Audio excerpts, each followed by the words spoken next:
Hello guys, welcome back to our YouTube channel cooking for fun. ఈరోజు మనం chicken fry ఎలా చేయాలో చూద్దామండి. ముందుగా చికెన్ని బాగా కడుక్కొని తర్వాత ప్యాన్లో వేసుకొని అందులో పసుపు ఉప్పు వేసి కలుపుకోండి. చికెన్లో నుంచి వాటర్ వస్తాయండి, అవన్నీ ఎగిరిపోయేంత వరకు అలానే ఫ్రై చేసుకోవాలండి.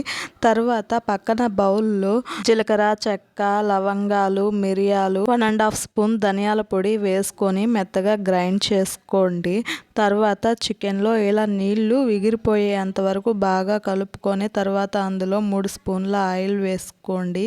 తర్వాత అందులో 1 స్పూన్ అల్లం వెల్లుల్లి పేస్ట్ వేసుకోండి. అల్లం వెల్లుల్లి పేస్ట్ పచ్చివాసన పోయేదాకా 2 మినిట్స్ కలుపుకోండి. తర్వాత కొంచెం కరివేపాకు, మనం ముందుగా గ్రైండ్ చేసి పెట్టుకున్న మసాలాలో 1 స్పూన్ కారం కలిపి చికెన్లో వేసి బాగా 2 మినిట్స్ కలుపుకోవాలండి, పచ్చివాసన పోయేదాకా. ఈ చికెన్ ఫ్రైని పప్పుచారులో కానీ రసంలో కానీ సైడ్ డిష్గా తింటే చాలా బాగుంటుందండి. మీరు కూడా ట్రై చేయండి.